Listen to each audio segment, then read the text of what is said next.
Loves, my loves. Good rising, good afternoon, good evening, or good night. I am Tayla Andre. Waking up with Tayla Andre has absolutely nothing to do with the time of day we link up, but about waking up your third eye with unorthodox conversations leading to universal consciousness.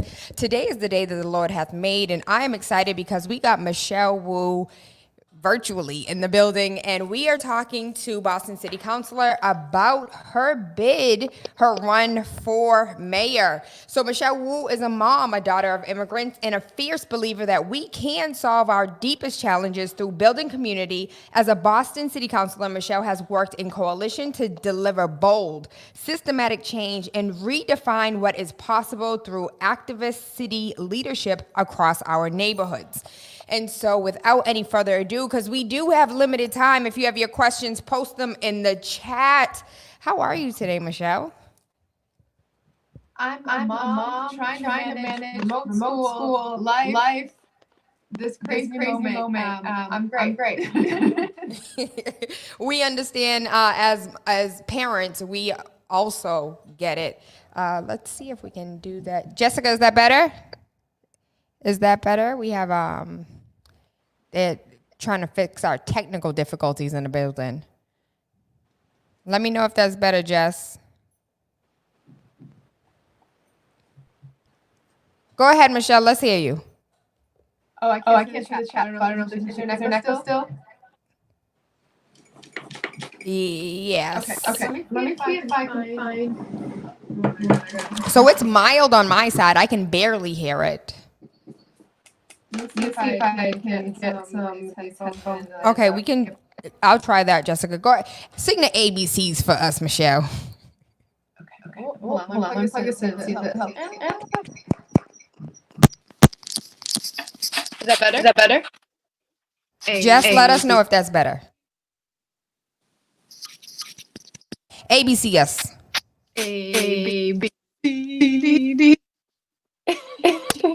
Okay. Well, you know what? It doesn't affect me, and I hope it does not affect the rest of you. I do want to get to these questions, though. So, Michelle Wu, top 3 accomplishments being city councilor. I think. Okay, I hear the echo. What I'm proud of council is transforming. We'll have about South City government. We push for an ordinance that is that word? No, just take the headphones out because it sounds. Yeah, we'll keep it simple. I'd rather hear you 2 times than no times. Okay. All right. Double the fun. So anyway, we passed several groundbreaking ordinances, laws that change what's possible and what supports people have in the city of Boston. We passed the. I hear the echo. And I muted it on my side, so it's not over here. Yeah. Okay. Well, I'll just keep going. We'll do double take. Anyway, I'm the daughter of immigrant. I know what it means to face language barriers, and so we passed an ordinance to make sure every single person needing city services has guaranteed translation, interpretation, assistive technology. We passed legislation in partnership with then Councilor Ayanna Pressley, of course now our making Congresswoman, requiring equity in city contracts. Oh, I think it went away. I think the echo went away. Our legislation made sure that we would have reporting on where city dollars are spent, what kind of businesses are getting those contracts, whether they're staying in our community or going out. Some of the first reports that came back showed that as of 2018, less than 1% of the $664 million being spent, totally discretionary funds by the city, were supporting businesses owned by people of color, businesses owned in Boston, in the city of Boston. And I think we changed the conversation on public transportation as a public good.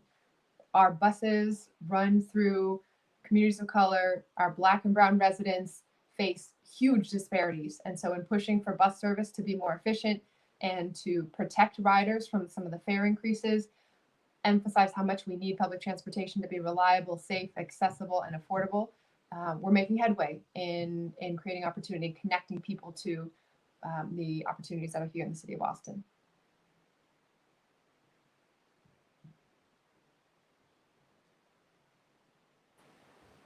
I have to unmute myself every time. So those are the three accomplishments. What is the most difficult decision that you had to vote on? Yeah. Oh, okay. I think the one project that has stuck out in terms of policy changes and time on the council was an early vote to make sure that um, a city-owned property downtown would move towards some benefit for the city. It was the Winthrop Square Garage project, and in my very first term on the council, we were told that the way that we could get some funding back for the city, get this project, get this closed down garage turned into something more productive for the community, was to move it over into the development pipeline. I know now that you don't take those votes without seeing the guarantees up front, and that the BRA, the Boston Redevelopment Authority, or now named the Boston Planning and Development Agency, simply is not an accountable place that can handle that kind of transaction with the trust that we owe to our residents. And so that project now has moved forward multiple steps. I regret even taking that first vote because we have seen it change, right? There's been exception after exception on what was a city-owned downtown property. Even the latest iteration of it, where it was promised to deliver, hundreds of millions of dollars to the city, given this economic downturn, the developer has been let off the hook by the BPDA. That the money they were going to pay for affordable housing to be built in Chinatown has been cut in half, which makes that project not feasible anymore. The money they owed to the city is now, instead of being due upfront in one payment as they promised, they've now been able to change that agreement to space it out over 10 years. While we see what renters are able to space out, their payments that are due now over the next 10 years. So this is a clear example of some power that the city had to direct resources into solving our issues, to close the racial wealth gap, to guarantee that we would see more public benefit, affordability, and we missed out on that opportunity. I am so glad you mentioned the BRA, the Black Removal Authority. How do you plan, if you become mayor, how do you plan on, so they're like a quasi-governmental agency. They do what they want, whenever they want, how they want. And even though they hold community meetings, it's like, we're holding this meeting to inform you, not to ask you questions and to actually get permission. So as mayor, how do you plan on disbanding the quasi-governmental, like, I do what I want agency? Yeah, it's a note that this agency dates back to the 1950s and 60s, at a time when across the country the philosophy was so-called urban renewal, right? We were going to clear away the quote-unquote slums, destroy entire neighborhoods, build new buildings that were supposed to be, updated homes for everyone and civic buildings. But what ended up happening in the West End, in Roxbury, in parts of the South End, we saw right here in Boston that working class, immigrant, low income families were displaced, and the housing that was built was never enough to bring people back. So a lot of the rest of the country has advanced, but in Boston, we are still using the same structures and powers in our development process today as we did then, when the West End and Roxbury and the South End were cleared.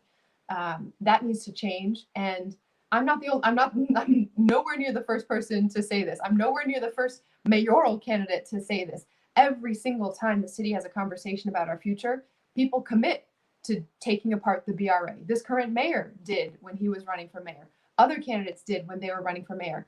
But then what happens is you get in there and either, you realize how much power you then have in your hands, or it is, to everyone's credit, it is a very complicated situation. There's state law involved. There's all these other levels and steps. That's why I put out a plan already to say, not only is this something I'm going to do, but here are the exact legal steps for what we can do at the city level, even without going to the state. We could have the new mayor appoint a BRA board that would then vote to transfer, essentially to shut itself down, to transfer the property back to the city instead of being owned by the BRA and self-funded. That new property, or the property that was there now newly under the city's ownership, would then generate the funds to be able to create a true city planning department, actually planning for our communities instead of just following the goals of developers trying to make money. And then we would create a city master plan, update our zoning code, which still dates back to 1965 at this moment, and make sure that we are pushing affordability, climate resiliency, all of the things that transportation access, all the things that we need as a community, and that a growing city should be able to deliver with all the wealth that's coming through Boston. But we've been squandering it because it's just been, wherever people want to put those units, they go, as opposed to having a directed plan that matches a vision for our neighborhoods. So the next question, and thank you for that answer. If we have time, I would like to compound onto that question, but we do have to move forward. What demands or what requests have been made of you by the Asian community? Demands? I think, I think about my very first run for office when I realized the weight of what it meant to be one of the first, right? I'm the second ever Asian American to serve on the council. Sam Yoon was the first. I'm the first person to speak Mandarin and to come from the same culture and sort of place of origin as our Chinatown community. Boston is one of the oldest Chinatowns anywhere in the country. But I think what I've heard from the Chinatown community, same as what I've heard from the Vietnamese American community in Fields Corner, as really every neighborhood across the city, people just want to be able to stay and hold on here. In Chinatown, in Fields Corner, the pressure on housing prices is just astronomical. And so I've heard a lot of, are you going to be here for the people rather than the for-profit interests? And are you going to make us proud? So that's what I think about every day as I'm raising my own kids and having to wake up and go to bed. They're always what's on my mind, right? Like, are they okay? Do they get to sleep okay? And what kind of world, are we leaving them? What kind of city are they going to be able to grow up in? Are they going to be able to raise their own families here? I think that's what my community is asking for, but it's what I hear from every community. So on top of that question, given your answer, is rent control the next step? Yes. I've said, we are short of the number of affordable units that we need. Our city needs to find a way to generate more affordable housing, find the resources, build those housing units. But we can't just say all we have to do is build more, even if it's, actually targeted towards the real affordable level that we haven't seen happen in Boston. If we're just to wait and tell people, wait until more units come online years in the future, people are getting displaced every single day. Families who built the city, who built up our neighborhoods. And so we need to both use the power of, generating revenues to build more affordable housing, as well as stabilize residents in this very moment. So I've been supportive of the state law that would remove the ban on cities being able to do rent stabilization, to do rent control, and then to figure out what makes sense for Boston, because there's still a lot of details that go into it, right? Like what types of buildings, what parts of the city, how do we make sure that this is something that supports homeownership and community prosperity, as opposed to just freezing, a certain situation in place. But we can't even have that conversation until the state law changes and we get that local power back.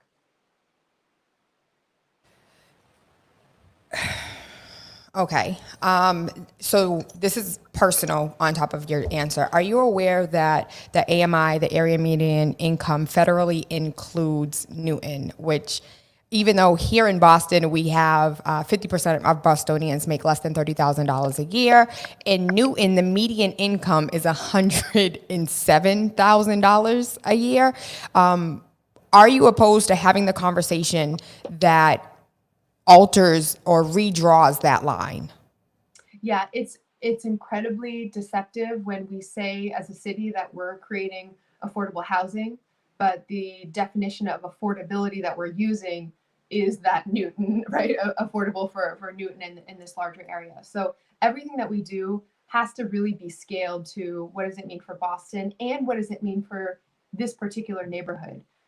There's some other cities that have been amazing examples of what you could do with the data and the information that we have, not just to say, okay, we're going to aim for 13% of units to be affordable. I mean, nowhere, every one of our surrounding cities has an even higher number than that to start with, but we will never get to the number of units that we need if we're not only too low on the percentage, but also our percentages are based on an AMI that includes the whole area.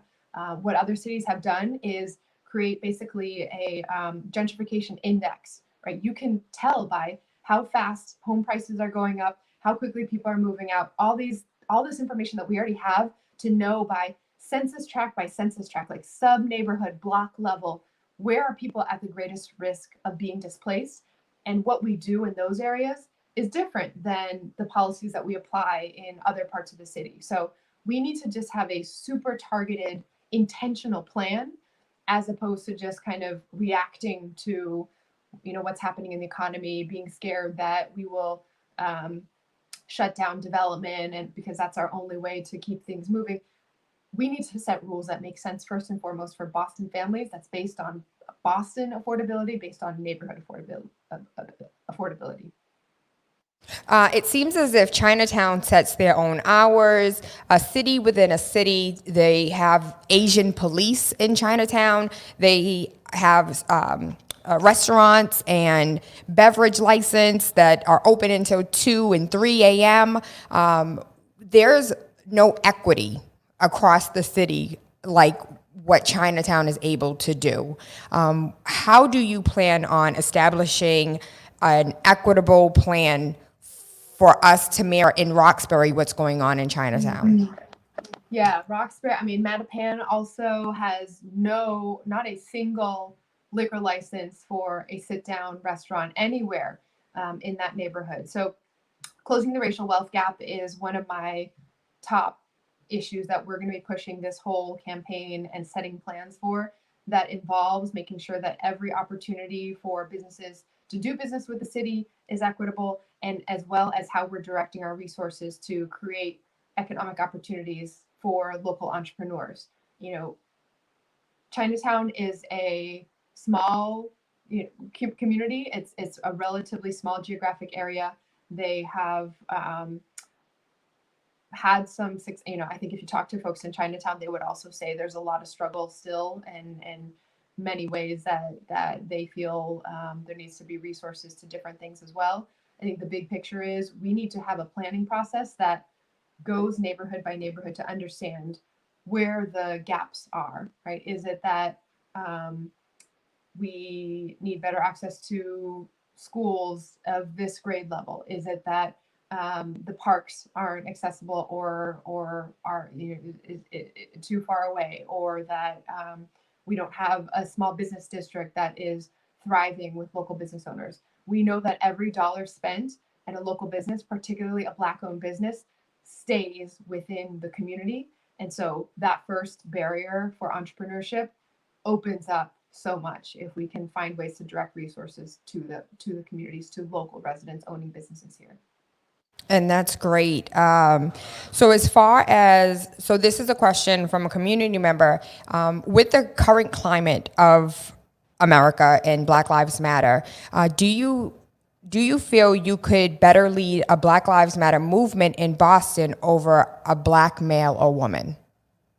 No, not at all. And I think that's as an Asian American, it's been a really introspective time for a lot of folks in our community. There was a period of time when, at the beginning of the COVID pandemic, we were seeing a lot of national sort of hatred and racism directed at the Asian American community, right? The president continuing to call this the Chinese virus and this and that. And we saw a lot of incidents come out of that. And so there's this sort of moment within the API community of saying we're going to stand up and make sure that we're coming together and calling this out directly into the summer and the murder of George Floyd coming after Ahmaud Arbery and Breonna Taylor, and a modern day civil rights movement in the midst of basically the pandemic stopping our economy, stopping, air travel, but not stopping the murder of Black lives at the hands of law enforcement, right? And so I think for the API community, there was this moment of, okay, we need to reevaluate our relationship with other communities, how we are supporting, standing alongside, following the lead of the Black community, and recognizing, I've had a lot of conversations. We did a whole 4-part town hall series this past May, really diving into the history of, my family and families of folks who look like me were able to come to this country and benefit from the freedoms here because of Black activists who stood side by side and kept the doors open and fought for every other community to have freedom and civil rights. And so I think all of us right now in this moment need to do every possible step to keep the urgency up, to not let this movement and this momentum flow away and just kind of dissipate. And my charge is to make sure that in whatever platform I have, I am lifting up and following the lead of Black leaders, Black activists, Black run organizations and businesses. So we are pushing hard to make sure that this will be front and center in our campaign too. So lightning round, because we have little to no time, and hopefully Jessica can give us, we have a little wiggle room. So really quick answers. School board if you are mayor. Hybrid with a commitment immediately so that every one of these seats is elected by a certain stakeholder group. Citywide Parent Council elects a seat, teachers elect a seat, students have a seat. So I think there's a way to make it elected tomorrow without going through the multi-year charter process, and we should move towards a hybrid system in the meantime. Right now, so we don't know what's happening behind closed doors, but we can see that there's a lot of contention between the current mayor and the city council, and there's absolutely no work that, front facing, there's no work being had. Do you see yourself being difficult to, play together well with the city council?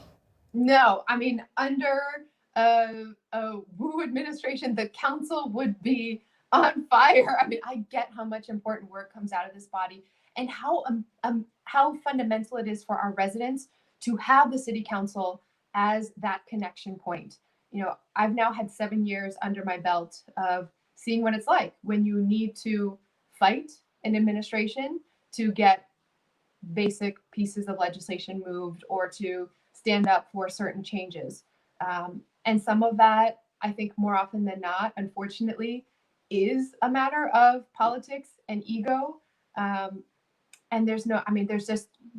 we have no time to be sniping or worrying about how anyone, this or that, gets credit. This is really about how do we move with impatient leadership? How do we empower not only the city council, but community members and local leaders, outside of government, to be taking the reins, because there's way too much to do. We all need to just grab a piece of it, move what we can move. And I'm one who is here to support and empower so many voices, every voice to be part of that. Right now we have schools, hospitals that are not paying taxes, nor are they paying their in lieu of tax in full. What, yes or no, are you willing to have a conversation to force these institutions to better be community partners with schools, middle schools and high schools in order to create partnership, since they're not doing what they need to do elsewhere? Yes. Can I say a little bit more on this? Yes. So, there's some immediate things that have to happen that are just no brainer. We got to do it right away. For example, we're still using the 2009 property value assessments for these institutions. We're not even asking for their updated property values.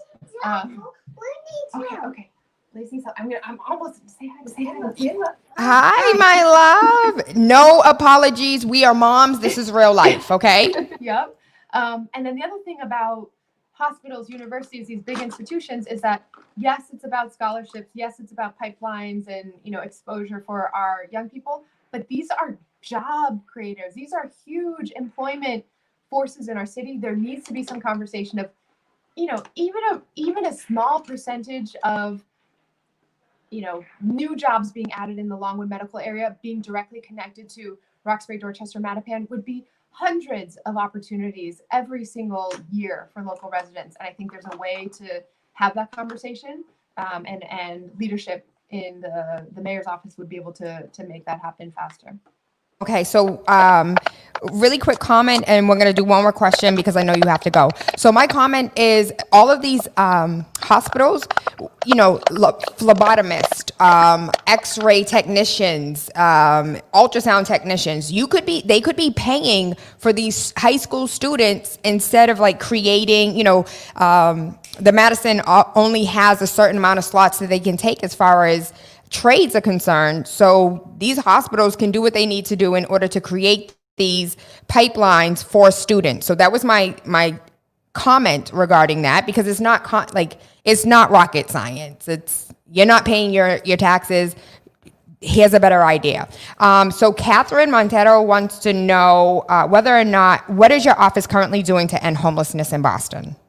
Yeah.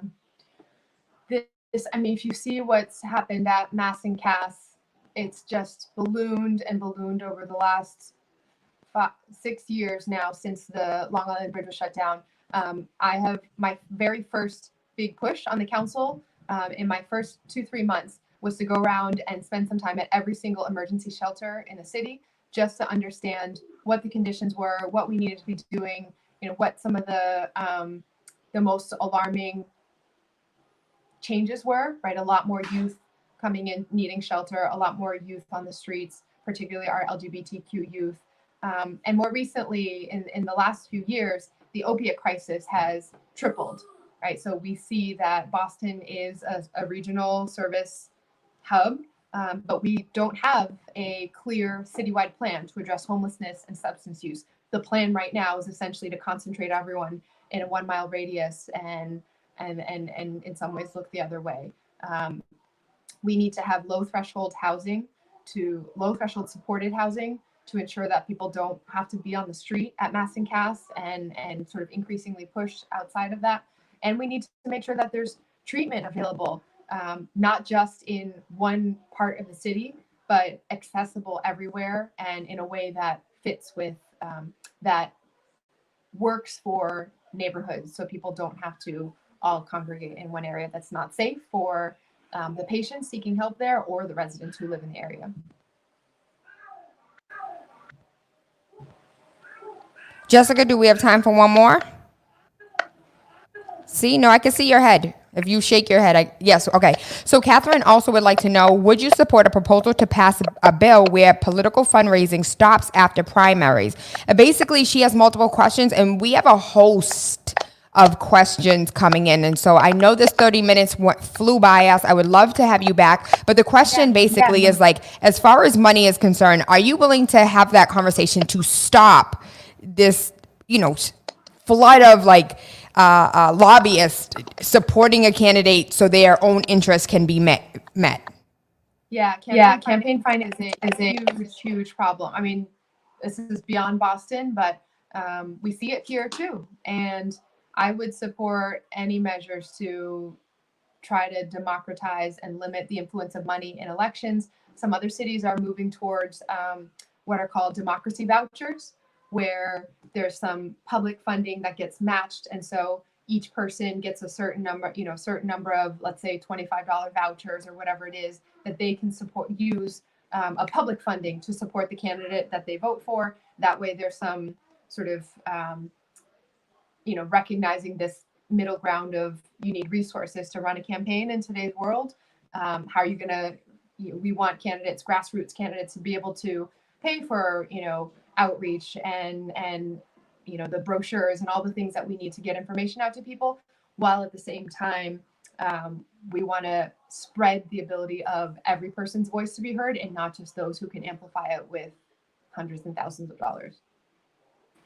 So I want to thank you for your time. We do want to have you back because we have economic questions. We have some more housing questions, police, criminal justice. And so, Jessica, we can make this happen and sometime in the future revisit this. We thank you. We love you. We appreciate you. And anytime that you are available, please come into Spark. I know you toured us before, but we'd love to have you in studio on air. Thank you so much, Tayla. It's great to be with you. Not at 5 a.m. this time. Well, hugs to you and hugs to the little ones. Thank you so much, Jessica, for all that you do, and not just with Councilor Wu, but I have to acknowledge what you do in the community as well. So I am so proud to see you have Jessica by your side, and I can't wait to see what comes out of this campaign. Thank you so much. Thank you so much. So that was that. Catherine, I know you had so many more questions, but we had questions that were already part of the agenda. And so, yes, we will have Councilor Wu back. And when she does come back, we will have all of those questions answered as well. And so I do want to take this time to take a moment to breathe in Woosah and give you a moment of some jams. I got a DJ in the building. She going to play something for us. Come here, come on. Look at my baby. What's going on, boo? How you doing? Come here, put it on your lip. What's good, everybody? We got Tayla Andre. What's up? Wake up. She's about to do my intro. I got you. So I'm gonna do my pop smoke with the bomb. Hey. We're going to take a quick break. I am Tayla Andre. Waking Up with Tayla Andre has absolutely nothing to do with the time of day we link up, but about waking up your third eye with unorthodox conversations leading to universal consciousness. You are tuned into Spark FM Online. Make sure you get the app. Download the app on Instagram. Follow us on Instagram. Download the app on your Android or iPhones. You can watch us on Facebook. You can listen online. You can comment on the website. I love everything Spark FM. And she said, we about to have a DJ. We about to... Make sure y'all wake up your third eye with Tayla Andre, Tayla Andre. I forgot to tell Michelle Wu to buy my book. Well, she'll be back. We'll have her talk about the book next time. Here's a quick break, and then we're going to rock out with DJ Sham for a minute, and we're going to get into some of this news, baby. There's so much going on in this world. Lord of mercy. We're not leaving y'all. We're just leaving online for a second. Y'all TV land people can see me. I needed I almost fell. I needed a stretch break.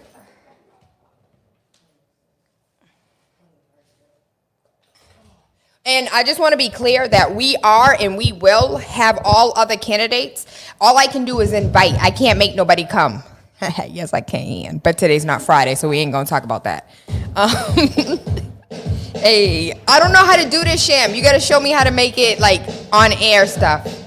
You got me? Turn my mic up. My headphones on? What's a walkthrough?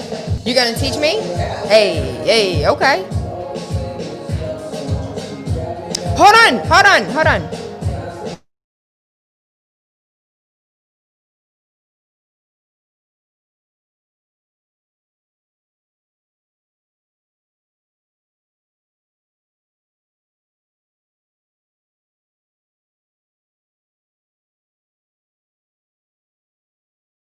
Oh, we could play this because she owned this song. So, Catherine, my book is located at the gas station in Mattapan. The book is located at Frugal Bookstore in Roxbury, and the book is located at Faith Naturals on Blue Hill Ave. I don't know the addresses of either of those, but I believe you know those three locations. So, the gas station in Mattapan, which is a black-owned gas station. Shout out to Miss Stacy. Faith Naturals is located on Blue Hill and Morton Street, and Frugal Bookstore is located in Roxbury, Dudley area, near the bus station. But if you want me to, I can text you the addresses. Or you could just link up and just pay me. The all new Spark FM. Are we on? Can we go on air? Can you play a song? On air? Oh, yay. It's like your background. Oh, it's my bed. Okay, hold on. I can't hear it though. How do I hear you? How do we shut off in studio speakers so I can hear you in my ears? You haven't done that? So it's just in the background type situation?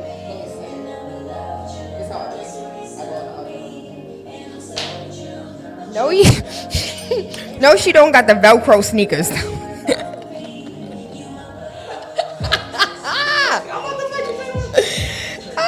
We taking it back to 3rd grade, huh?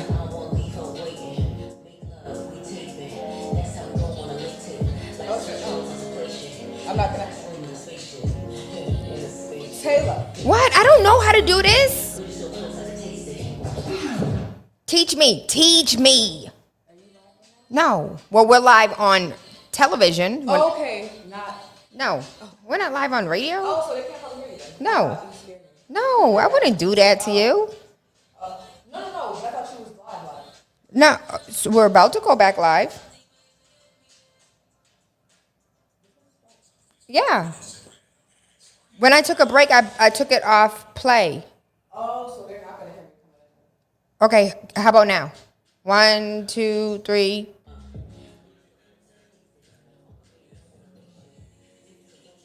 Hey, we got some bed in the background. Go. We have what's that thing called? A delay. It's like a little delay. Good rising, good afternoon, good evening, or good night. I am Tayla Andre. I'm in the building with DJ Sham today. Waking up with Tayla Andre has absolutely nothing to do with the time of day we link up, but about waking up your third eye with unorthodox conversations leading to universal consciousness. I just want to give a huge shout out to Catherine, the Frugal Bookstore in Roxbury, the gas station in Mattapan, Faith Naturals on Blue Hill Ave. She is talking about picking up the Finally Home book, the book that I wrote. I also got my own t-shirts. Waking up your third eye, riding your root chakra and sucking your sacral chakra with the black woman being soul naked. Shout out to DJ Sham keeping me company in the building today.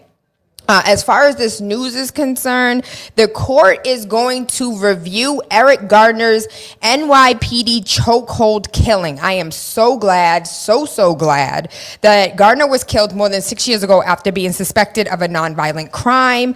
And although the arrest and death of Eric Gardner has received considerable attention in the press over the past 6 years, many facts relating to his arrest and death and the investigations and disciplinary actions taken in response to his death have not been disclosed to the public or yet to the family of Eric Gardner. This is real life. Yo, I said something on Facebook and I'm going to say it here. I'm going to lose a lot of people. People are not going to like me. I am going to be someone's enemy.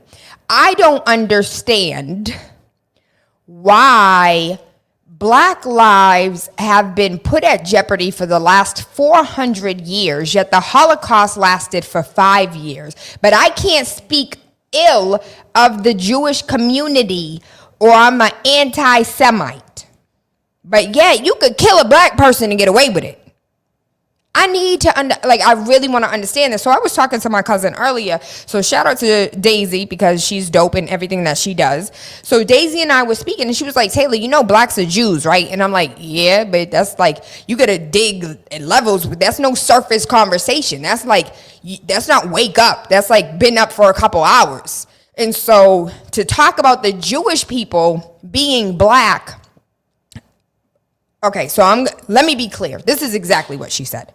She said, Tayla, the displacement of Jews had nothing to do with killing these other white people. They were killing Negroes. They were killing black folks.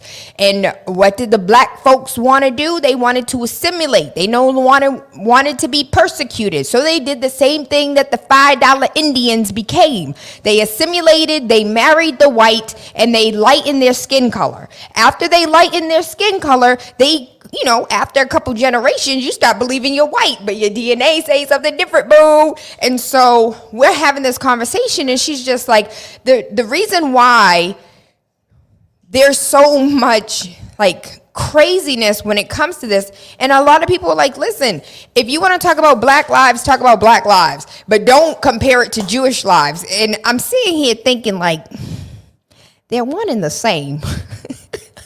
You're a light-skinned black folk, my Jewish community. Why you think their hair can do that? You already know dog hair can't curl. So I'm just saying.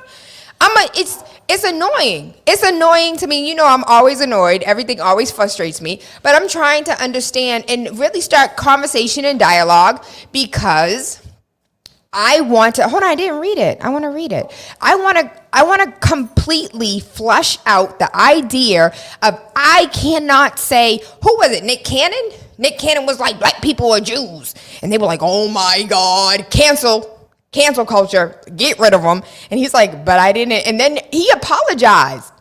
I don't know why he apologized for what he said, and what he said wasn't wrong. But when when it's all about the money, you got bills to pay, baby. You'll say whatever you need to say to get that paycheck, huh? Don't nobody own me. Nobody. Oh, yay! Jeannie Santiago is in the building. Book. Can we get one of those? Ding, ding, ding. That didn't even sound right, huh? No judgment. Y'all don't come for me. But I do can we please talk about this? Maybe today's not the right day. When will it be the right day? I'm interested. But I want to know, why is it okay for you to continuously hang, rape, pillage, destroy? The devil came to kill and destroy. Well, who's killing and destroying? They're like Farrakhan right now. I say all of that to say, good rising, good afternoon, good evening, or good night. Can we please have some real conversations? Repeating islands. I love this website. It's specifically for the West Indies. The transatlantic slave trade, uncovering the lost shipwrecks of the transatlantic ship slaves. Dyslexia is so real, y'all. After centuries being on the seafloor, the darkest pages of human histories are being brought to light thanks to a determined dive crew and Samuel L. Jackson. For 400 years, the transatlantic slave trade tore families apart while transporting between 10 and 12 million Africans. Let's pause there because we know for a fact that a lot of the black people that were living on this land were black people that were not transported from Africa, but they were here. And if I tell you that this is your land that I stole, and I give you a DNA test and give you your 16%, what is it, 16%, 32%, and you get those numbers, and those numbers start to add up. This land is my land, this land is your land, I'm about to steal it back from you. They're not going to give you your numbers so you can have the power. That's one of the reasons why I have not gotten my blood tested, because you're not going to tell me it's rain and you're pissing in my mouth. That's not the way it's going to happen. And I don't trust, nor do I believe. How do you know where I'm from based on my blood? Maybe I'm about to have a 23andMe somebody in here. A DNA somebody. Oh, that's you? You did 23andMe? What did yours come back as? Oh, put it on your lip. I want to hear this. I was actually surprised by the white side. You were surprised by white? The white side. What do you mean? Much, Irish and, you know what I mean? Put it on your lip. So you're Latino. Right here? Mm-hmm. Sham got you. Okay, thanks. Yay. So clearly, yeah, Santiago, you're Latino. Yeah, see, So I didn't really know much about my mom's side, and so that's why I did it, because I wanted to see. My dad's Puerto Rican, but what does that mean, right? Being from the Caribbean, what does that mean? It means you were dropped off. Your peoples was dropped off on that island Like at that time. like I say in my song Revelación, it's like a created, mutated kind of race. You know what I mean? It's a very new nationality, new race. So, came back African, Jewish, Native Caribbean. Hold on, Jewish from Europe or Jewish from Africa? From Africa. And It was really small, you know what I mean? But I knew that my indigenous side was going to be pretty high. I was surprised by how high my African was. But then it came back like Irish and German and French. And I didn't really know that. I thought we were more, you know what I mean, from like the like more Spaniard, Portugal areas, you know what I mean? So that was really surprising to me. I mean, all I had to do was spit in a little thing and send it off. I mean, they have all our information anyways, just by, Shay, you know what I mean? You right. So I did it, but I was actually really surprised by, it was really dope because you could see where your African ancestors came from, and it was definitely Northeast Africa, and the Jewish side was definitely more Egypt up there. So it just shows like really how interconnected we really are, how people want to segregate themselves and be like, I'm white, and you know what I mean? But like at the end of the day, we all came from the same space. And I like what you were saying about us being Jewish, and because that was like, everyone just migrated up from Africa, you know what I mean? So it's like, they want to say that their blood is pure and this and that, but we're actually more interconnected than, you know what I mean, we like to believe. But it was really surprising, honestly, and it was really dope to see like how many generations back you were connected to those areas. You know what I mean? So for Africa, it was definitely 7 generations back. So that could have been from the slave trade, that could have been from, you know what I mean, people migrating from Africa up into the Caribbean, you know? But I think that in terms of being a Latinx, you have to realize that you were created and you are all of these things. You are Native, you are African, you are European. So you can claim as much whiteness as you want, but you know what I mean? Do your little spit test. you might come back surprised. Might get another reality, huh? Yeah. So what even inspired you to do, like, let me spit in a cup? So I really wanted to know where my mom's people were from. Are you adopted? No, I didn't have a real huge relationship with my mom, and she wasn't really a reliable source in terms of like ancestral information or family information. So I really wanted to do that, and that's where like that Irish came from. You I know would what feel mean? so disrespected if you were my daughter and you were like, you're not a reliable source of information. But it's true. My mom has some mental health issues, and you know what I mean. So stuff that it wasn't really diagnosed. She had a rough life herself and her own traumas. So I think that she did the best she could. But you know what I mean. So all that stuff I had to kind of figure out myself. I started kind of checking out old census reports and stuff, trying to put together a family tree for myself. Oh, for real? Yeah, so it's been really difficult, but it's pretty dope to see, people from Ireland coming over to New York, and how, even my dad, he came over from Puerto Rico in the 50s, and how the Irish had already been here for 3 generations, and how much racism was happening in New York in terms of the Jews, the Irish and the Italians, the blacks and the Puerto Ricans, and how the blacks and Puerto Ricans had to get together and kind of fight off these other sectors, not realizing like, yo, you all came here from somewhere. We're all the same.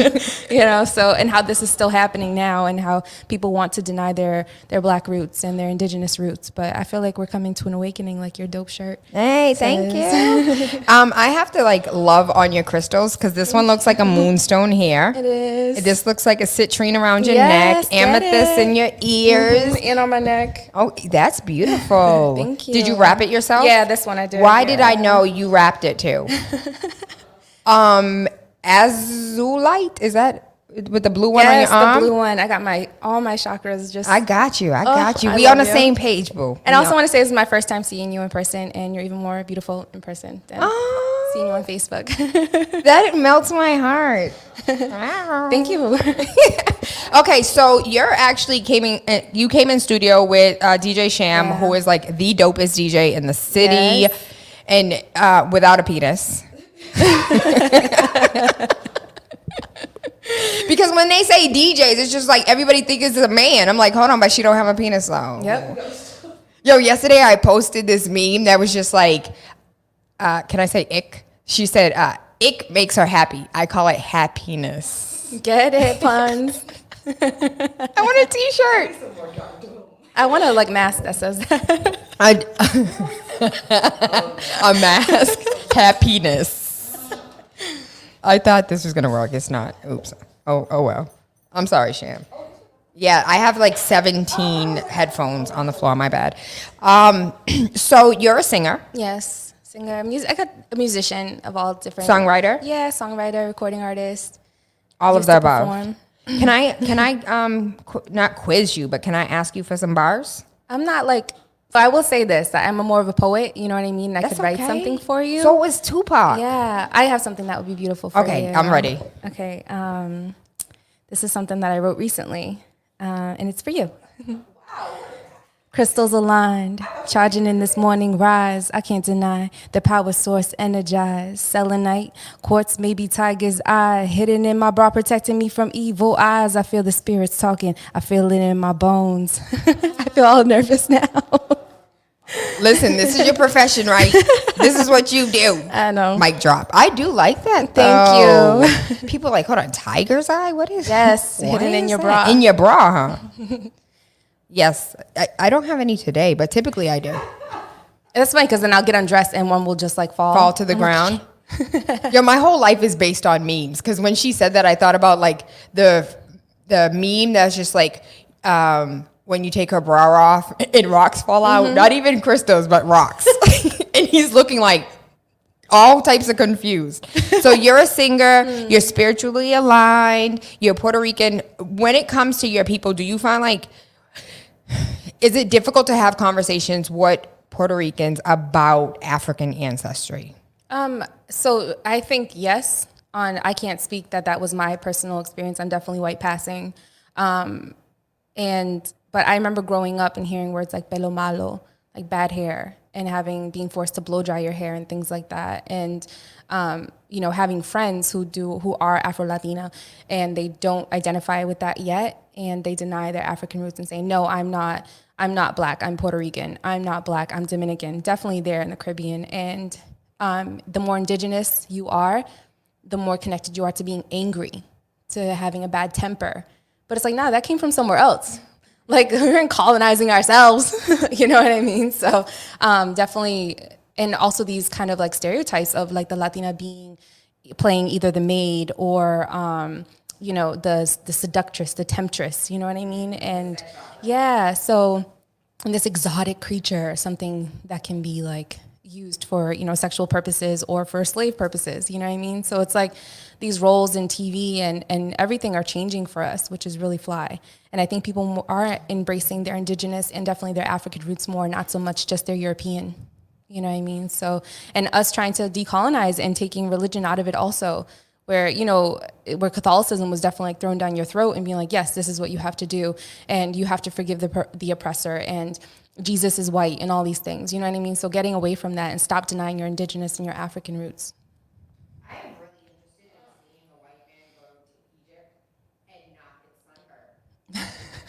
Because they didn't have sunscreen back then. The more melanin to protect you. No, but Jesus was white though. I guess so. And blue eyes too. Blue eyes, you can't see in the sun. You can't just be out in the desert. What was the question that I wanted to ask you? That's what I was going to say, because you said that I'm definitely white passing. Have you ever experienced a time where, both sides, where you were with your Latino people and then you just broke up so to speak in Spanish, like they were over there talking ish about you and you're like, oh, really? Yes, honey, all the time. Definitely, like, especially, I remember, like, going to, like, clubs and stuff and, hearing people talking in the bathrooms about me, you know what I mean? And I'm like, all right, we got, you know what I mean, and come back with it. But there's also from another side, too, where white people have definitely felt comfortable saying what they want to say about, POC and, in general, you know what I mean, feeling safe that way. So I felt this, but also there's white people like, you're not white, but like you're not Black, so like what are you? I get that a lot, you know what I mean? But so it's Comfortable with making others uncomfortable. yeah. So you definitely like put people in So yeah, I do, and I try to do it like I'm not as how do I say this? Not as aggressive about it as I used to be when I was younger, because when I was younger I felt like I had to be that way to be heard and to be respected. You know what I mean? Where now I come from more of like a spiritual space and being like, your karma is going to come. And how can I How can I make you open yourself more? And you can't make someone, right? But I can try my hardest to try to open somebody up to receiving what I am and who I am. No, I'm doing it right now to you. Nah, but like, it's also kind of, it's hard to speak to people who have such closed minds, you know what I mean? Especially people who are definitely saying like blue lives matter and blah, blah, blah, all lives, like that shit is just like, oh my God, I don't know. So it's really hard to be kind of, it's not my responsibility to educate, right? But it's also, I'm very privileged in a way where I don't feel like a cop feels threatened when they pull me over. You know what I mean? I feel scared as a woman. You know what I mean? Like, is this person going to do something to my body? Are they going to, and then get away with it? Are they going to leave me somewhere in a ditch? You know what I mean? I get scared in that way as a woman. But I think that when they see me, they don't immediately feel threatened. And I know that that's a privilege, you know what I mean? So I get exhausted trying to be this kind of like in between on a swatch almost, like a color swatch where white people feel really comfortable coming to me and asking for like, well, why do black people feel like this? Or why do Spanish people feel like this? Like, but don't you think that immigrants shouldn't be here illegally and blah, blah, blah. Like, you know what I mean? So it's like, I can't be that for you. Like, you have to educate yourself. Here are some resources, honey. If you want to do the work, you will do the work. You know what I mean? And especially being outnumbered sometimes when you have like 4 white people coming to you, 5 white, A lot of times they don't want to do the work. They just want you to comfort them. Yeah. Their white fragility and say, you're different. You're not like them. Same thing that they do to the safe black people. You're not like them. You're different. You're not a racist. You sound so educated. You sound so white. You articulate so well.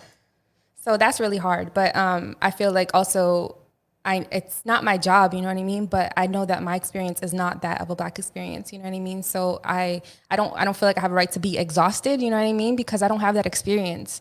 So if I need to be the educator, then that's what it is, you know what I mean? But I also step up and say, this is my limit. You need to do the work yourself. These resources have always been here. This information has always been here. Where were you? Like, you know what I mean? So you're right. So that's what I've been doing, just like, here's some resources and, sharing stuff on my social media as much as I can for both sides, you know what I mean? Making sure that POC are getting the mental health help that they need, you know what I mean? Counseling, resources, financial resources, and also being like, hi, rich white people, donate. Are you in philanthropy? Are you in social work? I'm not. No, I'm just a musician. Just an artist. I work as a nanny too. I got this 2-year-old.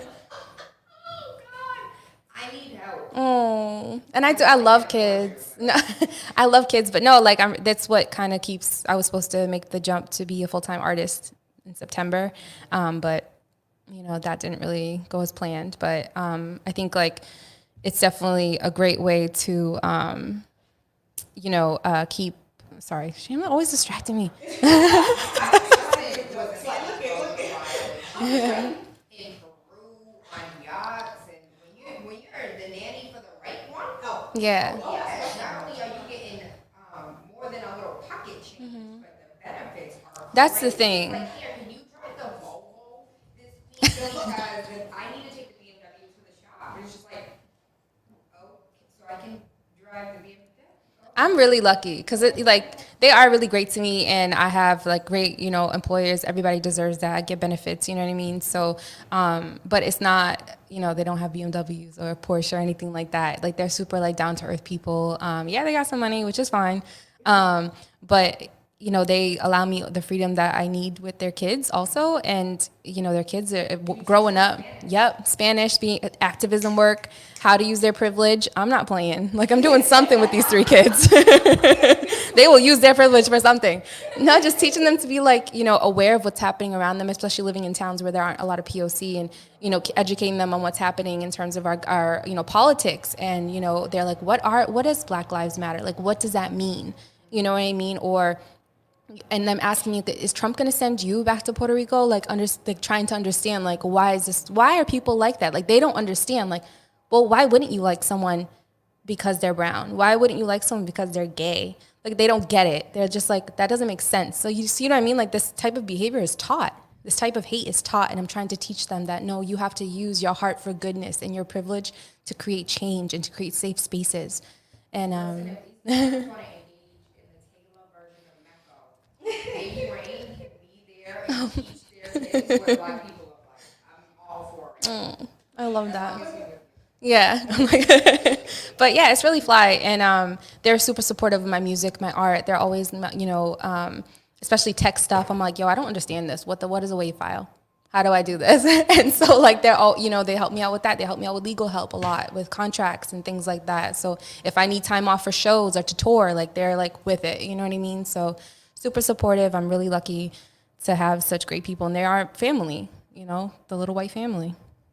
Shan, where you find her at? That was a real question. I didn't think my bag was on. I didn't find Jeannie found, no, the world is just, I don't even know how to say it. We're making eye contact right now. Yeah, I don't know what to say. Like, I didn't find you. We found each other. And I don't want to make it, awkward.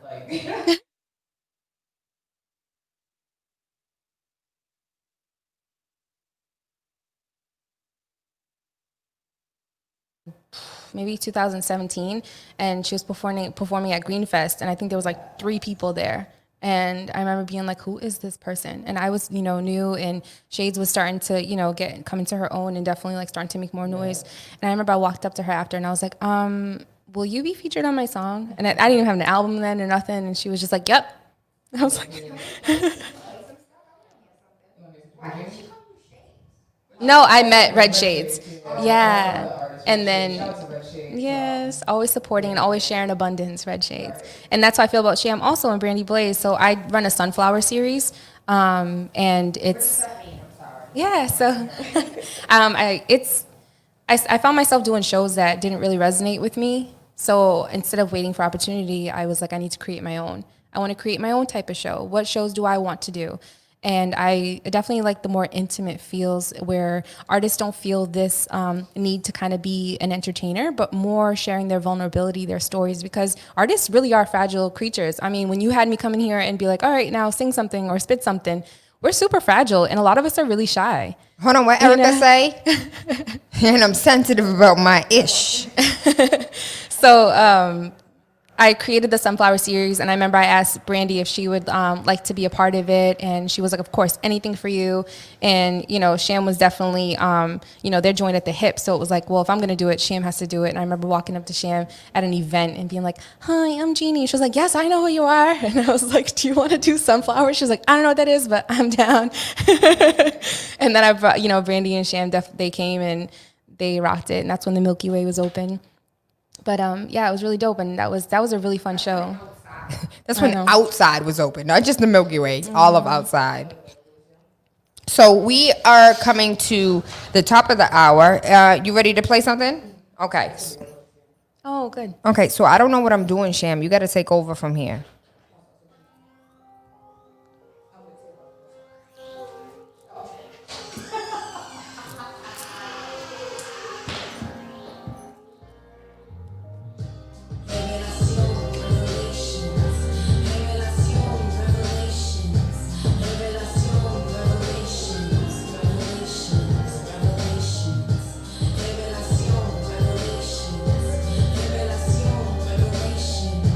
Revelación,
That was beautiful.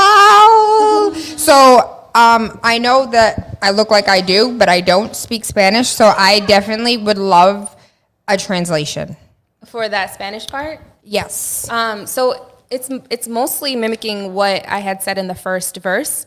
It's about like where is the truth about the indios? You know what I mean? Like where is the truth in these history books?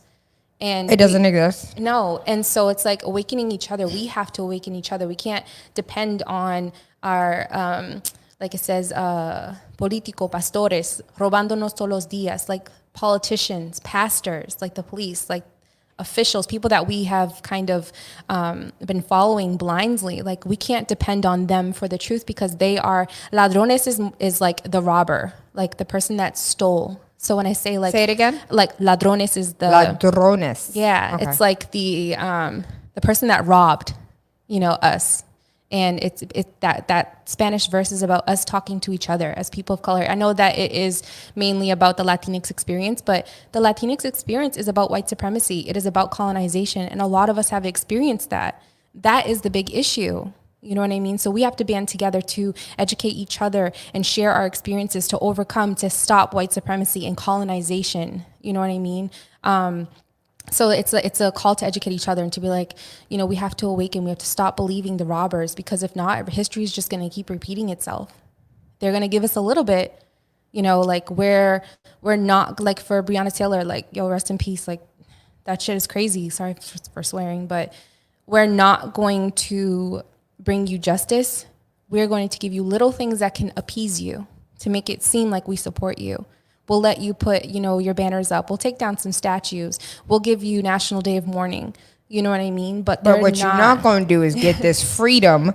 What you're not going to do is feel empowered. to feel safe, to feel heard, to feel like you have the same resources and the same access to things, the same opportunities, to not have to constantly live in fear, to have to live a life that is not full.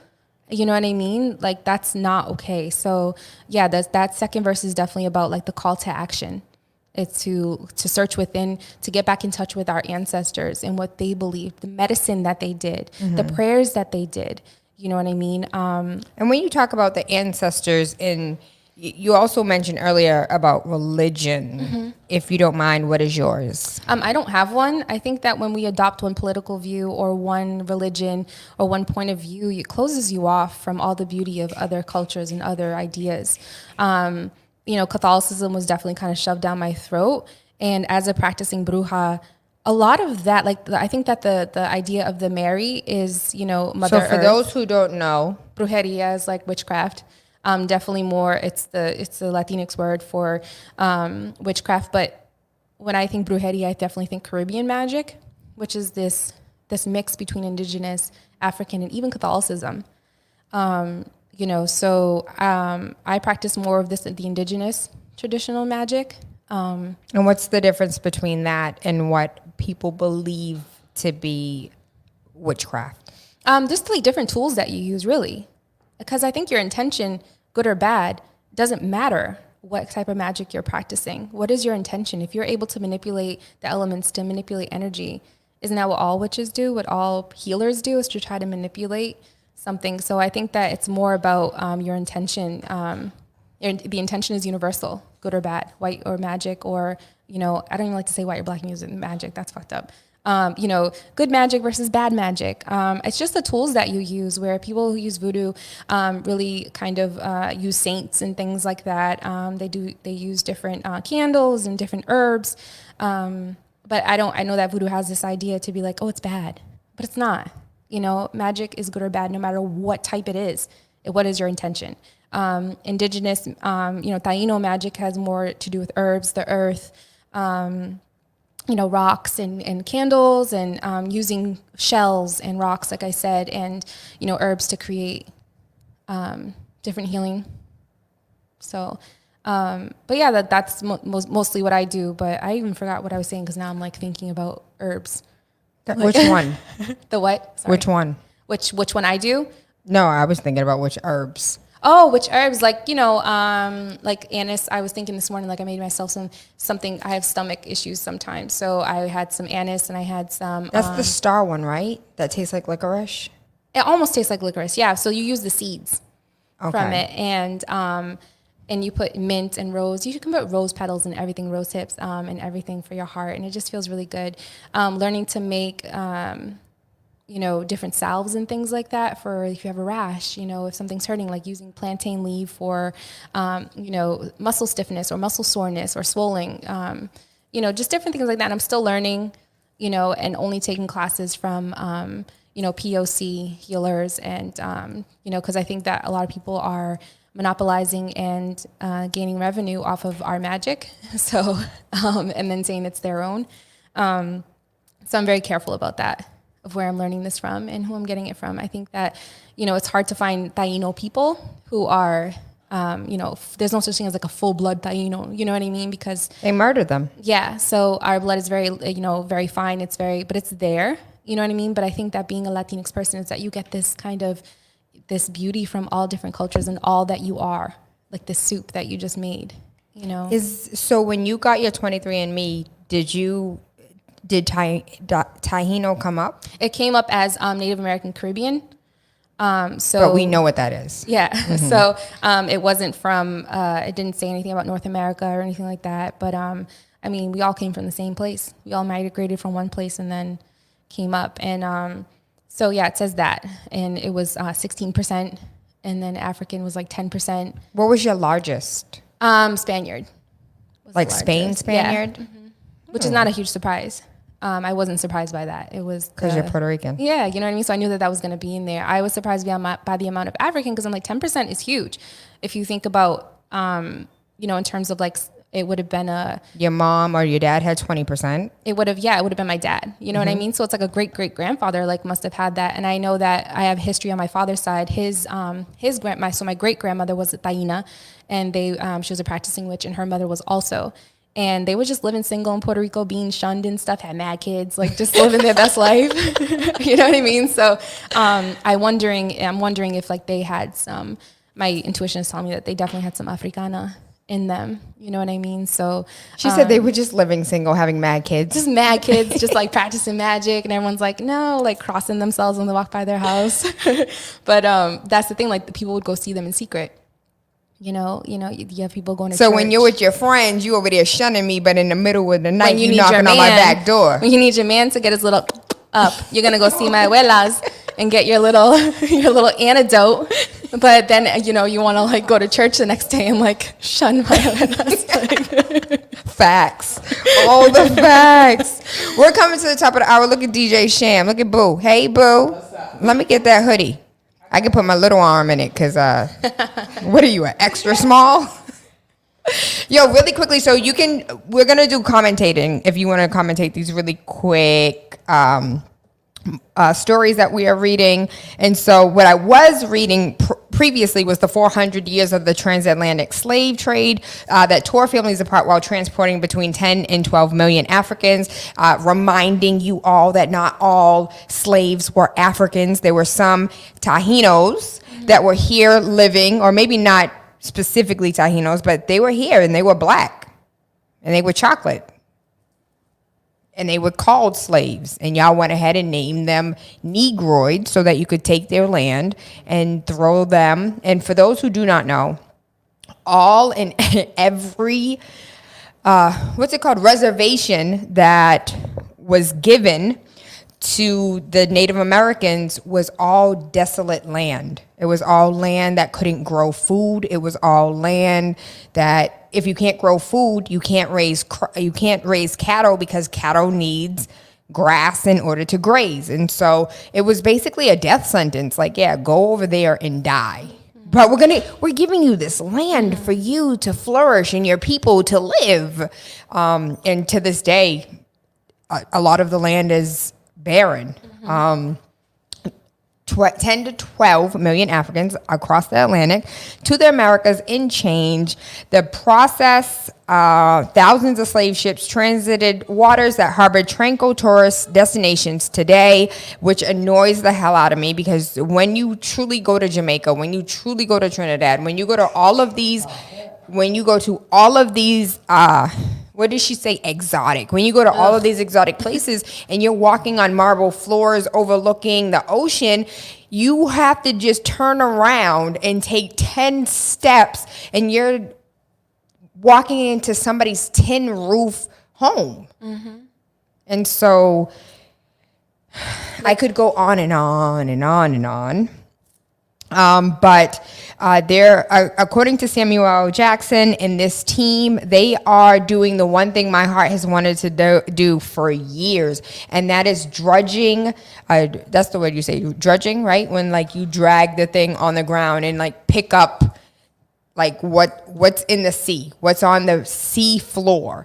And so I truly believe there's trillions of dollars in the ocean, like of all the ships that have sunk.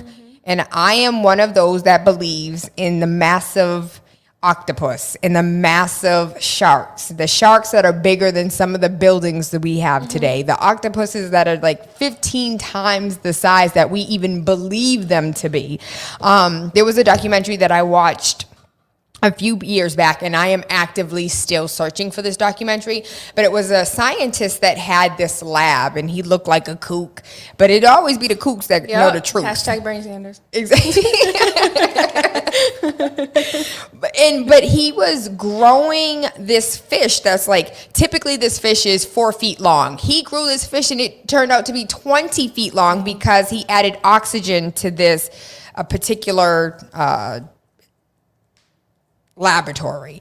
Adding oxygen to the laboratory, the trees grew bigger and the leaves were huge. And then when you take a look at the trees and the leaves that we have here in North America with all of the pollution, and then you take a look at like more rural areas, things just grow bigger when you don't have the pollution, when the air is cleaner. I could go on and on and on and on. But I'm really excited, and we will follow this.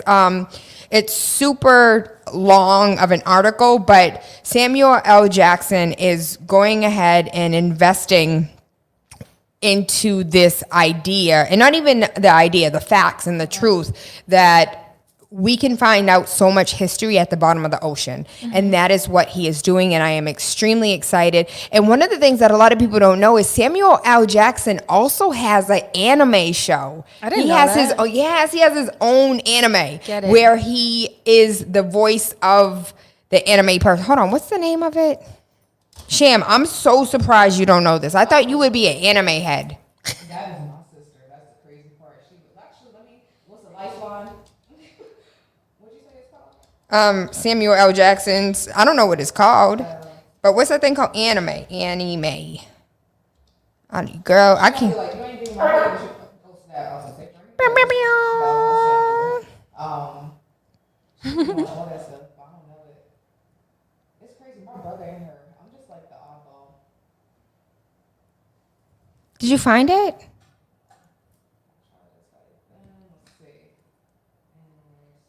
Let me ask, because every time I ask the people that watch, they be knowing. Y'all know Samuel L. Jackson's anime? Oh, Samurai's a Japanese anime. Is this it? It's Spike TV? Afro Samurai? Afro Samurai. Yes. Yes. Your sister told you that? Or you just Googled it? No, I just Googled it.